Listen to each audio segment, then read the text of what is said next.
ruang rapat yang dikumpulkan secara darurat, para ahli militer dari 29 negara terus memutar ulang sebuah video. Video berdurasi hanya 3 menit. Tapi 3 menit itu membuat seluruh dunia barat terkejut. Di layar, pesawat tempur Indonesia F-33 terbang membelah langit. Tapi masalahnya adalah yang terjadi setelah itu.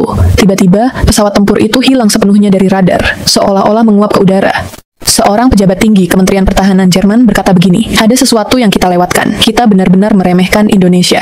Sebenarnya, apa yang terkandung dalam video 3 menit itu, sampai negara-negara militer terkuat dunia menjadi panik seperti ini. Bagaimana mungkin sebuah negara kepulauan kecil di Asia Tenggara bisa membuat seluruh NATO terkejut? Sekarang saya akan mengungkap kebenaran yang mengejutkan itu. Assalamualaikum warahmatullahi wabarakatuh. Saudara, dimanapun Anda berada, opini Gino Television Indonesia saat ini mengisahkan tentang kisah luar negeri, di mana kisah luar negeri ini sebelumnya Indonesia dipandang remeh, tetapi setelah mereka melihat pesawat tempur F-33 milik Indonesia, mereka jadi ketar-ketir dan ketakutan. Bagaimana kisahnya? Mari kita ikuti berita ini.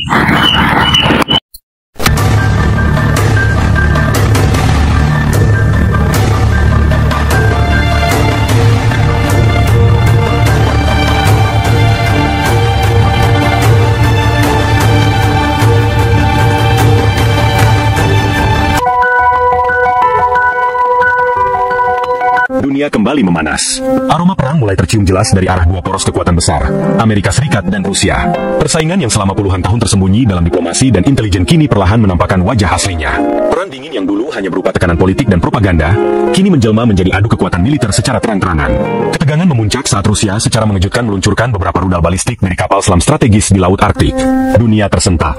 Bukan hanya karena peluncuran itu terjadi tanpa pemberitahuan, tapi juga karena arah rudal tersebut mengarah ke wilayah udara netral. Sebuah sinyal keras bahwa Rusia sedang mengirimkan pesan. Mereka siap perang jika harus. Pihak Amerika Serikat merespons dengan cepat. Armada kapal induk mereka bergerak menuju perairan Eropa Timur. Jet-jet tempur generasi kelima disiagakan, rudal pertahanan jarak jauh mulai diisi ulang.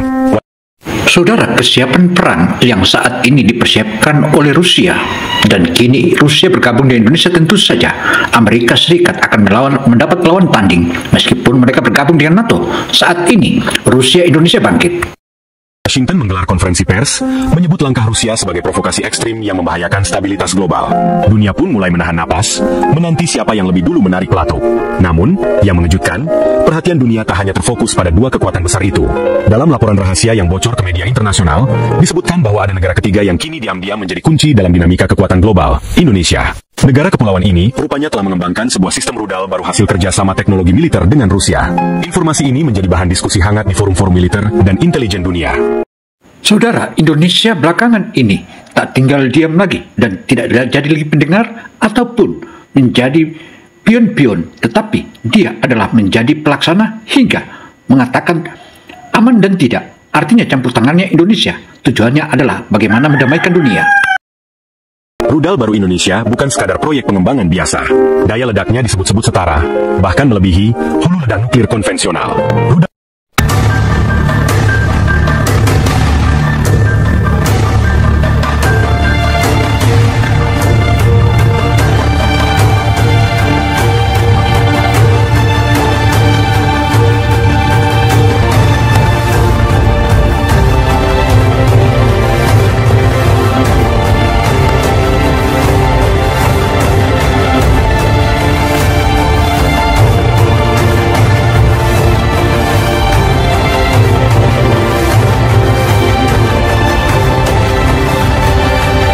Saudara, dalam politik global, Indonesia saat ini sudah mulai berperan untuk melaksanakan dan penciptaan kedamaian dunia.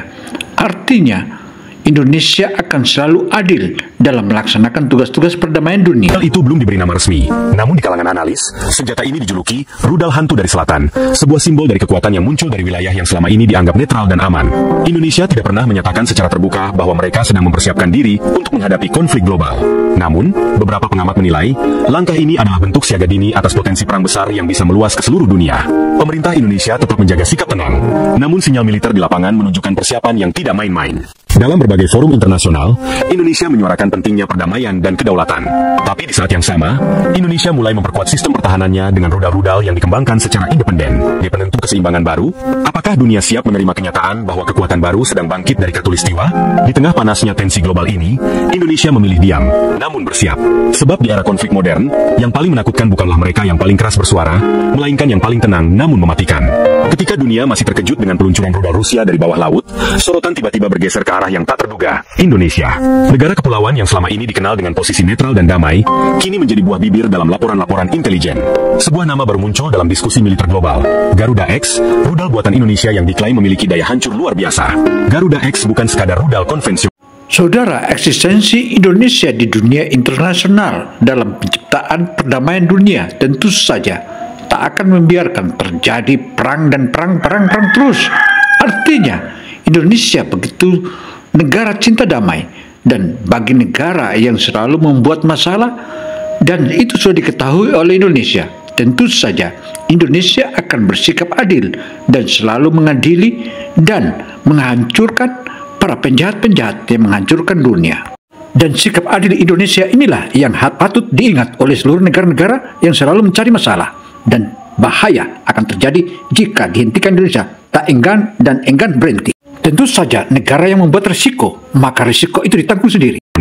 Senjata ini dikembangkan secara rahasia melalui proyek kerjasama teknologi tingkat tinggi antara Indonesia dan Rusia, namun dengan sistem kendali dan algoritma pemrograman yang sepenuhnya dikuasai oleh Indonesia. Ini bukan proyek tempelan. Garuda X adalah produk dari kecerdasan anak bangsa, dipadukan dengan kekuatan mesin Rusia yang terkenal brutal. Bocoran dari dokumen rahasia menyebut bahwa Garuda X mampu melesat sejauh lebih dari 10.000 km, melampaui jangkauan rudal balistik regional biasa. Tak hanya itu, kecepatan hipersoniknya membuat rudal ini hampir mustahil dicegat oleh sistem pertahanan udara manapun, termasuk THAAD milik Amerika Serikat. Dengan kata lain, sekali diluncurkan, mustahil dihentikan. Yang membuat Garuda X benar-benar mengkhawatirkan adalah daya ledaknya. Para ahli militer luar negeri memperkirakan rudal ini membawa hulu ledak setara 15 hingga 20 megaton TNT, setara atau bahkan lebih besar dari bom termonuklir klasik. Meskipun Indonesia tidak menyebutnya sebagai senjata nuklir, banyak pihak... Saudara, kehadiran Indonesia dalam kancah perdamaian dunia tentu saja tak boleh lagi diragukan. Artinya, Indonesia selalu bersikap adil karena dia tahu, Indonesia tahu, dan TNI Indonesia sudah berpengalaman dalam perdamaian dunia. Artinya, bagi negara yang selalu mencari masalah, Indonesia sudah tahu bagaimana cara mengatasi mereka. Negara-negara tersebut tentu saja itu sama dengan luka di dalam atau nanah dalam daging manusia, sehingga hal ini sepatutnya dicegah dan patut diwaspadai. Percaya bahwa senjata ini menggunakan teknologi baru yang efeknya nyaris serupa, senjata pemusnah massal generasi baru. Namun, Indonesia belum pernah secara resmi mendemonstrasikan kekuatan penuh Garuda X di hadapan dunia. Semua pengembangan dilakukan secara tertutup, dan uji coba sistem propulsionnya hanya dilakukan di wilayah perairan dalam, jauh dari jangkauan mata-mata satelit. Meskipun begitu, analisis citra satelit dan pancaran panas dari wilayah tertentu di Papua dan Kalimantan memberi sinyal bahwa rudal-rudal ini memang nyata dan aktif diuji.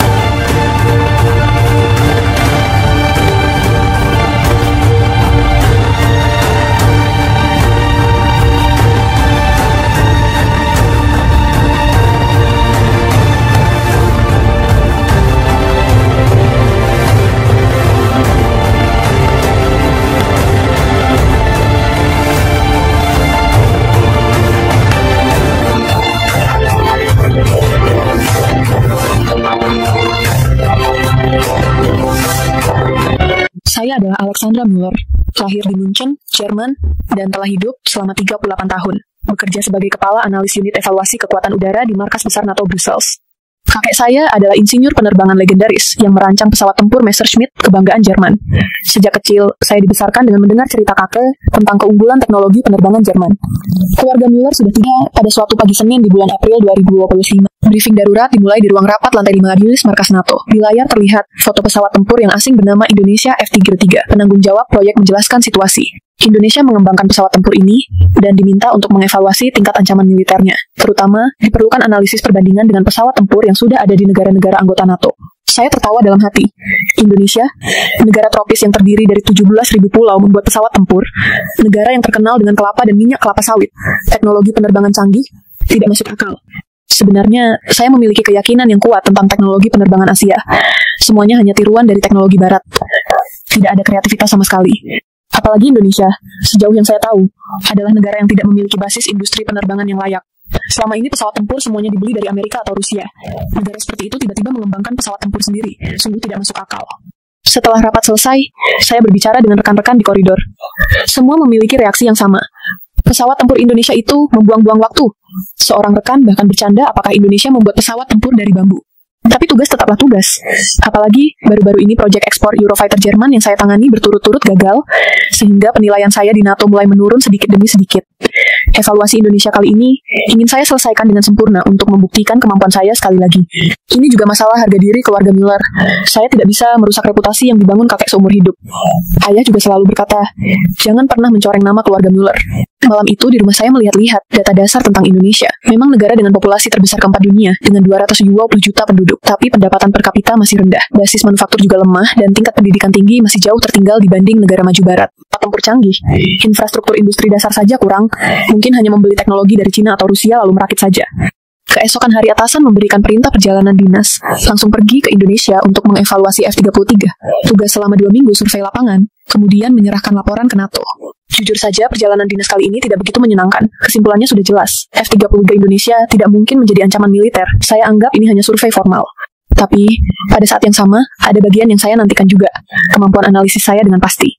Ingin menyelesaikan tugas sederhana dengan sempurna untuk memperbaiki penilaian yang baru saja turun.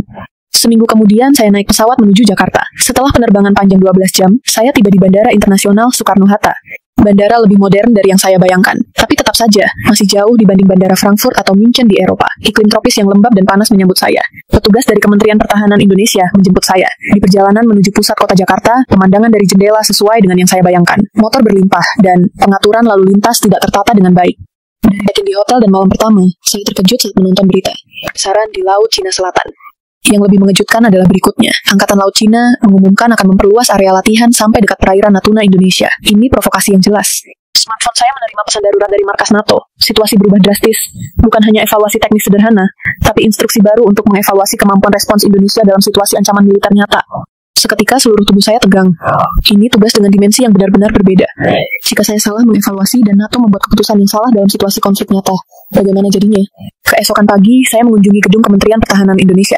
Rapat pertama dimulai di ruang briefing Kementerian Pertahanan. Dari pihak Indonesia, Menteri Pertahanan dan Panglima TNI AU langsung hadir. Rapat yang cukup formal, tapi kalimat pertama Menteri Pertahanan membuat saya bingung. Dia menegaskan bahwa terhadap ancaman militer Cina, Indonesia tidak memerlukan bantuan siapapun. Menolak bantuan militer artificial, menolak bantuan NATO. Sungguh mengejutkan, negara sebesar Indonesia menghadapi Cina sendiri. Panglima TNI AU berkata hal yang lebih membingungkan lagi. Dia yakin dengan pesawat tempur F-33 saja sudah cukup untuk menjaga wilayah udara Indonesia melawan angkatan udara China. Saya mulai khawatir dalam hati. Jangan-jangan Indonesia terlalu meremehkan kemampuan mereka sendiri. Jika perang nyata terjadi, akan menderita kerugian besar. Setelah briefing selesai, pikiran saya menjadi rumit. Markas NATO menginginkan evaluasi yang akurat dan ketegangan militer dengan Cina terus meningkat. Jika saya terlalu meremehkan kemampuan Indonesia dan NATO menjadi lengah, bagaimana jadinya? Sebaliknya, jika meremehkan dan melakukan intervensi militer yang tidak perlu, seluruh wilayah bisa menjadi medan perang. Malam itu di kamar hotel saya cek email, ada instruksi darurat lain dari markas NATO. Hasil evaluasi kali ini akan menjadi data penting untuk menentukan kebijakan NATO di wilayah Asia Tenggara ke depan. Tanggung jawab yang sangat besar dibebankan ke pundak saya. Bukan hanya evaluasi teknis sederhana, tapi masalah yang menyangkut seluruh keamanan regional. Yang lebih memberatkan adalah situasi pribadi saya. Baru-baru ini, karena kegagalan ekspor Eurofighter Jerman, penilaian saya sudah turun. Jika tugas kali ini juga tidak berhasil diselesaikan dengan baik, posisi saya di NATO bisa benar-benar berbahaya. Kehormatan keluarga Müller juga dipertaruhkan. Saya tidak bisa meruntuhkan reputasi yang dibangun kakek. Tapi pada saat yang sama, saya juga ragu. Apakah Indonesia benar-benar memiliki kemampuan menghadapi Cina? Bagaimanapun saya lihat, sepertinya tidak mungkin. Sekarang saatnya melihat yang sesungguhnya. Sebulan setelah itu, hal yang benar-benar tidak terduga terjadi pada saya. Telepon darurat dari markas NATO. Laporan sementara yang saya kirim tentang Indonesia menjadi masalah besar.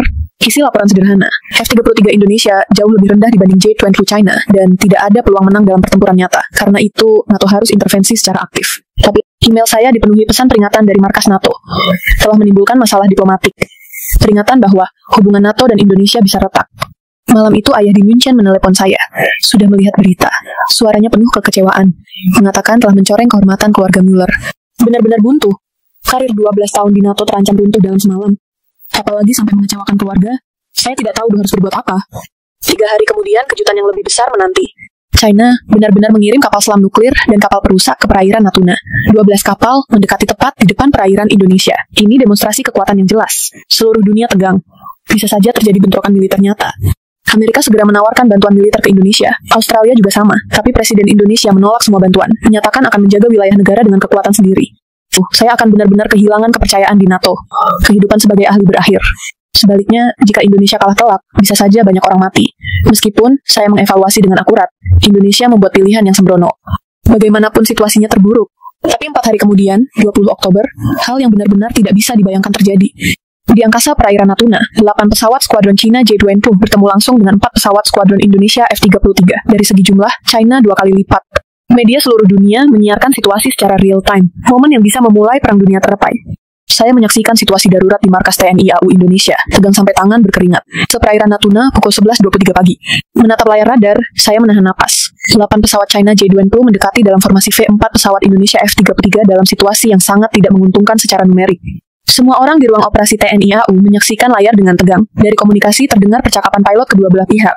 Komandan skuadron Cina memberikan peringatan, segera mundur dari wilayah udara ini. Pilot Indonesia menolak tegas, melawan dengan mengatakan, ini wilayah udara mereka. Ketegangan mencapai puncak, bisa saja pertempuran udara nyata terjadi. Tapi saat itu, hal yang tidak bisa dipercaya terjadi. 4 pesawat F-33 tiba-tiba hilang dari layar radar. Benar-benar menguap, seolah meleleh hilang dari langit. Ruang operasi seketika sunyi. Semua orang menatap layar dengan ekspresi bingung. Saya juga tidak percaya mata saya. Operator radar memeriksa kembali peralatan, tapi hasilnya sama. F-33 benar-benar hilang dari radar. Saat itu komunikasi yang kacau terdengar dari skuadron Cina. Kehilangan target. Radar tercanggih J-20 tidak bisa menemukan F-33. Sungguh mengejutkan, bagaimana mungkin ini bisa terjadi? 5 menit kemudian, situasi yang lebih mengejutkan terjadi. Tiba-tiba, J-2 pampu China mulai panik. Entah dari mana munculnya, F-33 muncul dari segala arah di sekitar skuadron China. Seperti hantu tiba-tiba menampakkan diri. Dari komunikasi pilot Cina, terasa kepanikan. Sama sekali tidak tahu bagaimana bisa mendekati sedekat ini. Radar mereka tidak mendeteksi apa-apa. Saya benar-benar tidak bisa percaya F-33 memiliki performa stealth seperti ini. Tapi yang lebih mengejutkan adalah yang terjadi selanjutnya. Saat pertempuran simulasi dimulai, F-33 menunjukkan wujud yang benar-benar berbeda. Mulai benar-benar mempermainkan J-20 China. Satu pesawat F-33 mendekati dari belakang J-2P dan melakukan lock-on. Pilot China sama sekali tidak menyadari serangan mendadak yang sempurna. F-33 lain seperti kilat melewati antara 2 J-20 sambil melakukan lock-on bersamaan. Manuver yang benar-benar fantastis. Hasil pertempuran simulasi 20 menit mengejutkan. 4 pesawat F-33 benar-benar mengalahkan 8 J-20, 8 lawan 0. Komunikasi terakhir Komandan Skuadron Cina bergema di ruang operasi. Tidak bisa dipercaya. Tidak menyangka pesawat tempur tercanggih mereka bisa kalah telak seperti ini. Semua orang di ruang operasi bersorak gembira. Tapi saya masih tidak bisa percaya. Panglima TNI AU mendekati saya, bertanya bagaimana. Saya kehilangan kata-kata. Sore itu terdengar kabar armada Cina diam-diam mundur karena syok kalah dalam pertempuran udara. Tidak ada lagi alasan untuk mengancam Indonesia. Tapi masih ada pertanyaan, bagaimana mungkin hal ini bisa terjadi? Apakah F-33 benar-benar memiliki performa seperti ini? Saat itu pihak Indonesia memberikan tawaran mengejutkan, akan menunjukkan rahasia F-33 yang sesungguhnya. Akan memandu saya ke fasilitas khusus di Bandung. Di sana semua pertanyaan akan terjawab. Saya tidak punya pilihan selain menerima tawaran itu. Harus memastikan bahwa semua evaluasi saya salah. Kolonel TNI Bayu Wijaya memandu saya, elit yang meraih gelar Doktor Teknik Aerospace di MIT. Dia membawa saya ke pegunungan yang cukup jauh dari pusat kota. Naik jalan pegunungan berkelok-kelok sekitar 1 jam, muncul gerbang besi raksasa. Baru bisa masuk setelah melewati pos pemeriksaan keamanan 3 lapis. Tapi pemandangan di balik gerbang besi benar-benar melampaui imajinasi. Fasilitas bawah tanah raksasa yang dibuat dengan menggali gunung secara utuh terbentang. Skala yang muat untuk 10 lapangan sepak bola. Tinggi langit-langit saja terlihat lebih dari 50 meter. Yang lebih mengejutkan adalah hal-hal yang terjadi di dalamnya. Ratusan insinyur bekerja dengan peralatan tercanggih, membuat komponen titanium dengan printer 3D, dan di wind tunnel raksasa model F-33 sedang menjalani tes aerodinamika. Di satu sisi, F-33 ukuran sebenarnya sedang menjalani pemeriksaan presisi, yang terhubung dengan berbagai sensor, tingkat yang tidak kalah dengan laboratorium penelitian penerbangan manapun di Eropa. Kolonel Bayu menjelaskan dengan bangga, ini adalah fasilitas inti Institut Penelitian Teknologi Aerospace Indonesia, sudah dibangun secara rahasia sejak 15 tahun lalu. Saudara, Indonesia tidak suka berkuar-kuar. Meskipun diam, tapi tetap melakukan pemantauan serta melakukan uji-uji, bahkan tak takut melawan ancaman dari berbagai negara manapun, termasuk China dan Amerika. Karena itu, NATO dan pihak Eropa jangan coba-coba mengganggu Indonesia, karena mengganggu Indonesia sama dengan cari mati. Artinya, Indonesia tak mau lagi dibodohin, sebagaimana pembodohan 350 tahun oleh bangsa-bangsa Barat. Saat ini, Indonesia bangkit untuk menghadapi segala sesuatunya dan menjaga udaranya sendiri. Saya benar-benar terkejut, sama sekali tidak tahu ada fasilitas seperti ini di Indonesia. Kolonel Bayu memandu saya ke area khusus. Di sana sedang meneliti teknologi inti F-33. Yang pertama saya lihat adalah teknologi coating stealth plasma, membentuk lapisan plasma khusus di permukaan F-33 untuk menyerap gelombang radar. Peneliti langsung mendemonstrasikan, memancarkan radar ke model F-33 tapi gelombang pantulan hampir tidak kembali, seperti pesawat tempur stealth yang hilang dari udara. Yang lebih mengejutkan adalah teknologi ini pengembangan mandiri Indonesia, teknologi yang dioptimalkan untuk lingkungan tropis yang panas dan lembab. Yang kedua saya lihat adalah sistem electronic warfare. F-33 dilengkapi peralatan tercanggih untuk mengganggu radar musuh. Sistem ini menganalisis frekuensi radar lawan secara real time, lalu sebaliknya mengirim sinyal gangguan. Makanya J-20 China tidak bisa mendeteksi F-33 dengan baik. Yang ketiga adalah teknologi mesin. F-33 dilengkapi mesin turbofan yang dikembangkan Indonesia secara mandiri. Pemandangan di laboratorium mesin benar-benar mengejutkan. Setiap blade mesin diproses dengan presisi, dan sistem pendingin juga dioptimalkan sempurna untuk iklim tropis. Saudara, kehadiran Indonesia belakangan ini di era Presiden Prabowo tentu saja membuat berbagai negara ketar-ketir, bahkan teknologi-teknologi persenjataan atau alutsista Indonesia makin dikagumi dan disegani oleh seluruh bangsa di dunia. Peneliti menjelaskan, mesin ini juga digunakan sebagian untuk KF-21 Korea. Artinya Indonesia memberikan teknologi ke Korea. Benar-benar tidak bisa dipercaya. Selama ini, saya hanya menganggap Indonesia sebagai negara yang menerima teknologi. Ternyata juga negara yang memberikan teknologi. Yang terakhir saya lihat adalah simulator. Simulator ultra presisi tempat pilot F-33 berlatih. Masuk ke dalam simulator benar-benar sama dengan kokpit asli. Kolonel Bayu terakhir memberitahu fakta mengejutkan. Anggaran yang diinvestasikan Indonesia untuk pengembangan F-33 adalah 20 miliar dolar. Artinya, negara memusatkan seluruh kemampuan selama 15 tahun. Dan saat ini, 24 pesawat F-33 sudah beroperasi, dengan rencana meningkatkan produksi sampai 200 pesawat. Saya benar-benar kehilangan kata-kata. Semua prasangka yang selama ini bukan negara seperti yang saya bayangkan. Negara yang diam-diam, tapi pasti mengembangkan teknologi penerbangan tingkat dunia. Sekarang baru saya mengerti mengapa bisa mengalahkan J-20 China. Malam itu, di restoran tradisional Bandung, saya makan malam dengan Kolonel Bayu. Hal-hal yang saya lihat seharian terlalu mengejutkan sampai pikiran tidak tertata.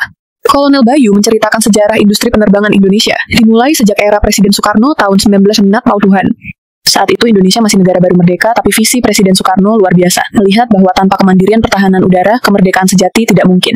Jadi mulai 1965, secara sistematis mulai membesarkan teknisi penerbangan, mengirim talenta terbaik belajar ke Amerika dan Eropa untuk mempelajari teknologi terbaru. Habibie kemudian menjadi presiden, tapi seumur hidup tidak pernah meninggalkan mimpi tentang teknologi penerbangan. Di bawah bimbingannya Indonesia, diam-diam mengakumulasi teknologi penerbangan, sangat membantu akumulasi teknologi. Mendengar cerita Kolonel Bayu, saya semakin malu. Sama sekali tidak tahu Indonesia sudah meneliti teknologi penerbangan lebih dari 60 tahun. Yang lebih mengejutkan adalah skala teknisi penerbangan Indonesia. Saat ini ada 45.000 insinyur aerospace. Jumlah ini lebih banyak dari Jerman. Kebanyakan dari mereka adalah talenta yang belajar di universitas terbaik dunia seperti MIT, Stanford, Caltech, lalu kembali. Hasil investasi pemerintah Indonesia selama 50 tahun. Ada bagian yang khusus dibanggakan Kolonel Bayu. Keunikan teknologi penerbangan Indonesia. Bukan sekedar meniru teknologi barat, tapi mengembangkan teknologi mandiri yang sesuai lingkungan tropis. Coating stealth plasma juga salah satunya. Pada iklim tropis yang panas dan lembab, coating stealth yang ada tidak bekerja dengan baik. Jadi, tim peneliti Indonesia mengembangkan cara yang benar-benar baru. Teknologi ini justru dipelajari negara lain. Saya benar-benar kagum, membuat keterbatasan lingkungan justru menjadi kesempatan inovasi teknologi. Keesokan pagi, saya mengunjungi Institut Teknologi Bandung, Universitas Teknik terbaik Indonesia. Berkeliling laboratorium jurusan teknik aerospace, saya benar-benar terkejut. Mahasiswa sarjana juga belajar teori penerbangan tingkat tinggi. Para dosen juga berkelas dunia. Seorang profesor berkata pada saya, mahasiswa Indonesia memiliki kelebihan yang berbeda dari mahasiswa barat, ketekunan dan kreativitas yang luar biasa. Mahasiswa pasca sarjana yang saya temui di laboratorium benar-benar bersemangat, sama sekali tidak merasa berat begadang untuk penelitian, terasa tekad untuk berkontribusi pada kemajuan teknologi penerbangan tanah air dengan mengatasi kesulitan apapun. Seorang mahasiswa doktoral berkata pada saya, generasi kakeknya terpaksa bergantung pada pesawat tempur asing, tapi generasinya berbeda. Ada mimpi membuat negara penerbangan sejati yang tidak bergantung pada siapapun. Sore hari saya mengunjungi Indonesian Aerospace PT Dirgantara Indonesia, perusahaan manufaktur pesawat representatif Indonesia yang didirikan tahun 1976. Berkeliling pabrik, lini produksi benar-benar tersusun sistematis. Komponen F-33 dibuat satu persatu dengan presisi. Yang khususnya mengejutkan adalah sistem quality control. Semua komponen harus melewati pemeriksaan 3 lapis. Jika ada cacat sedikit saja, langsung dibuang. Karena menyangkut nyawa pilot, tidak bisa berkompromi sama sekali. Adalah negara yang tenang. Negara yang tidak berteriak keras, tapi diam-diam menjalani jalannya sendiri. Tapi dalam ketenangan itu, tersembunyi semangat dan kemampuan teknologi yang luar biasa. Hari terakhir di Bandung, saya mengalami pengalaman yang tidak akan terlupakan. Kolonel Bayu memungkinkan saya mengikuti latihan terbang F-33 yang sesungguhnya. Latihan khusus yang dilakukan di pangkalan udara rahasia dekat Bandung. Pukul 5 pagi tiba di pangkalan. Di landasan 2 pesawat F-33 sudah siap lepas landas. Melihat dari dekat benar-benar menakutkan. Bisa ikut briefing pilot. 2 pilot veteran memeriksa materi latihan hari ini. Seorang pilot berkata, hari ini latihan intersepsi rudal anti kapal. Latihan tempur sesungguhnya untuk mengantisipasi jika Cina benar-benar meluncurkan rudal. Ekspresi pilot benar-benar serius. Ini bukan permainan tapi latihan tempur untuk mengantisipasi perang sesungguhnya. Bisa jadi masalah yang menyangkut nasib bangsa. Menyaksikan adegan lepas landas benar-benar mengharukan. F-33 melesat dari landasan dan menyembur ke langit seperti elang. Dari menara kontrol menyaksikan situasi latihan secara real time. F-33 terbang supersonik dan mengintersepi rudal musuh virtual muncul di radar. Manuver yang benar-benar sempurna. Dua pesawat F-33 dengan teamwork sempurna mengintersepi semua 8 rudal virtual. Tingkat keberhasilan 100%. Yang lebih mengejutkan adalah konsumsi bahan bakar. Digunakan 30% lebih sedikit dibanding pesawat tempur lain. Efisiensi juga sempurna. Setelah latihan selesai, ada seorang pilot berkata, mereka bukan sekedar menerbangkan pesawat tempur, tapi menjaga masa depan bangsa. Keamanan 270 juta rakyat Indonesia bergantung pada pundak mereka. Pilot lain berkata, lebih mengharukan lagi. Generasi kakek mengalami penjajahan Belanda. Generasi ayah bergantung ekonomi pada asing, tapi generasi mereka berbeda. Ada tekad mewujudkan kemerdekaan sejati yang tidak bergantung pada siapapun. Saya melihat tekad kuat dari mata pilot itu. Ini bukan untuk kehormatan pribadi atau karir, tapi benar-benar dari hati yang mencintai tanah air. Sore hari, saya wawancara khusus dengan Direktur Institut bercerita jujur pada saya kesulitan-kesulitan yang dialami Indonesia saat mengembangkan F-33. Awalnya, semua negara meremehkan Indonesia, menolak transfer teknologi atau meminta harga yang tidak masuk akal. Jadi terpaksa memilih jalan pengembangan mandiri. Selama 15 tahun mengalami ribuan kali kegagalan, tapi tidak menyerah. Tidak untuk mengancam negara lain, murni untuk pertahanan diri. Mendengar kata-kata beliau, saya benar-benar malu, sadar betapa salahnya pemahaman saya selama ini tentang Indonesia. Malam itu di hotel saya menulis laporan revisi untuk dikirim ke markas NATO, isi yang benar-benar membalik laporan sebelumnya. F-33 Indonesia memiliki performa yang melampaui J-20 China dan akan berperan positif untuk stabilitas wilayah Asia Tenggara. NATO harus aktif mempromosikan kerjasama teknologi militer dengan Indonesia. Setelah mengirim laporan hati, terasa lebih lega. Akhirnya bisa mengatakan kebenaran. Beberapa hari kemudian, saya menelpon ayah di Munchen, menceritakan pengalaman di Indonesia secara detail. Ayah terkejut. Kakek pasti juga akan bangga. Beliau berkata, insinyur sejati harus bisa mengevaluasi teknologi tanpa prasangka. Saat itu saya sadar kebanggaan sejati keluarga Müller itu apa. Bukan membanggakan keunggulan teknologi Jerman, tapi bisa mengakui teknologi bagus dimanapun. Indonesia memberikan pelajaran yang benar-benar berharga pada saya. Saudara, selangkah demi selangkah Indonesia sudah mulai dikagumi dan diakui oleh bangsa-bangsa di dunia. Bahkan teknologi militernya terutama untuk menjaga langit dan udara Indonesia. Kemandirian sudah akan tercipta. Tentu saja, kemandirian ini akan sangat membanggakan bangsa Indonesia dan saat ini Indonesia sedang mengamati kesiapan perang antara Amerika dan Rusia. Bagaimana kisahnya? Mari kita saksikan. Itu, melainkan kenyataan bahwa Indonesia, sebuah negara yang selama ini tidak pernah tampil agresif, kini memiliki kemampuan strategis yang bisa menyetarakan dirinya dengan negara-negara nuklir utama. Sebuah perubahan besar dalam tatanan global yang selama ini dikendalikan oleh 5 kekuatan veto PBB. Rudal Garuda X kini menjadi simbol baru dalam peta militer dunia. Simbol bahwa negara berkembang pun bisa melampaui batas, jika memiliki visi, kedaulatan teknologi, dan keberanian untuk mandiri. Bagi Indonesia, ini bukan tentang menakut-nakuti dunia, tapi tentang menunjukkan bahwa mereka tak bisa lagi dianggap sebagai pion dalam permainan besar bangsa-bangsa. Dan ketika dunia bertanya siapa yang akan menjadi penentu dalam konflik global mendatang, jawabannya mungkin bukan AS, bukan Rusia, bukan Cina, tapi sebuah negara di Khatulistiwa, dengan lambang burung Garuda dan rudal yang siap mengguncang peradaban.